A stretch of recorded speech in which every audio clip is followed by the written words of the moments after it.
Brittle bones या जिसको कि हम मेडिकल टर्म्स में ऑस्टियोपोरोसिस बोलते हैं, इसके बारे में हमें जागरूक होना बहुत से ज़रूरी है, क्योंकि ये चीज़ हमारे बहुत ही कॉमनली प्रेजेंट होती है, जिसके बारे में हमें बिल्कुल भी पता नहीं होता है। आमतौर पर देखा गया है, जैसे औरतें जो भी 50 साल की उम्र से ज़्यादा हैं, बहुत समय कंप्लेन करती है कि उनको काफ़ी बोन पेन, मतलब कि हड्डियों में दर्द हो रहा है या मांसपेशियों में दर्द हो रहा है, या चलती हैं तो किसी न किसी जगह पे दर्द हो रहा होता है। सारा दिन काम करने के बाद इवनिंग के टाइम पे लगता है उनको कि वो थकावट महसूस हो रही है, ठीक है। या चलने फिरने में लगता है कि अगर चलने के लिए निकलते हैं 1 घंटा आधा घंटा चलना है तो पहले 10 मिनट में ही थकावट शुरू हो जाती है। ये सब शुरू होती है क्योंकि हमारी हड्डियाँ नरम हो जाती है। ऑस्टियोपोरोसिस का सीधा मतलब है कि हड्डियों का नरम हो जाना, जिसके कारण कि हड्डियाँ अचानक से अपने आप ही किसी चोट के लगने के बिना ही दब सकती है या टूट सकती है।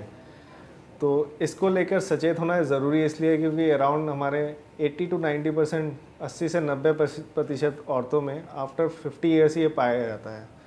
और बिकॉज घर में सब लोग जागरूक होते हैं एक्सेप्ट जो घर की गृहिणी होती है, तो मेरा मानना है कि इसके बारे में जानना और इसको कैसे प्रिवेंट करना बहुत ज़रूरी है। कुछ चीज़ें हैं जिन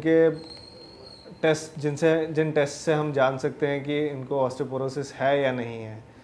पहली चीज़ है कि वो अपने डॉक्टर को बताए कि अगर उनको ऐसे सिम्टम्स आ रहे हैं कि हाथ पैरों में जोड़ों में दर्द होता है, सारा दिन काम करने के बाद कमज़ोरी महसूस होने लग जाती है, या थकावट ज़्यादा लगने लगी है, या चलने से पैरों में दर्द होता है। दूसरी चीज़ है कुछ टेस्ट, जैसे कि हम शरीर में कैल्शियम का लेवल, विटामिन डी का लेवल और विटामिन B12, साथ ही में बोन डेंसिटी, हड्डियों में कितना कैल्शियम और मिनरल डिपॉजिट है उसे हम देख सकते हैं बोन डेंसिटी के साथ। अगर इनमें से कोई भी चीज़ कम आती है तो प्रॉपर ट्रीटमेंट की ज़रूरत है, और ये ट्रीटमेंट लॉन्ग टर्म ट्रीटमेंट होता है। इसमें ना ही सिर्फ दवाइयों से नहीं, बल्कि मरीज़ों को कुछ एक्सरसाइज एक्टिविटीज़ भी करनी पड़ती हैं। जैसे कि ऑस्टियोपोरोसिस उन्हीं लोगों को ज़्यादा होता है जो कि घर के अंदर लिमिटेड रहते हैं, रेगुलर एक्टिविटीज़ नहीं करते हैं। अगर हम दिन में 1 घंटा रोज़ चलते हैं, इट प्रिवेंट्स ब्रिटल बोन, मतलब कि ऑस्टियोपोरोसिस को प्रिवेंट कर सकती है। या हम साइकिलिंग जैसी एक्टिविटीज़ करें, तो ये बहुत सी सिंपल सी एक्टिविटीज़ है जिनसे कि हम ऑस्टियोपोरोसिस को प्रिवेंट कर सकते हैं। और फ्यूचर में होने वाली आगे बीमारियां, जैसे कि हड्डी और बोन से रिलेटेड डिजीज़, जैसे कि हड्डियों का फ्रैक्चर हो जाना या ऑस्टियोआर्थराइटिस, इवन हड्डियों के जो सीधी हड्डियाँ वो टेढ़ी हो जाना, ये भी ऑस्टियोपोरोसिस में पॉसिबल है।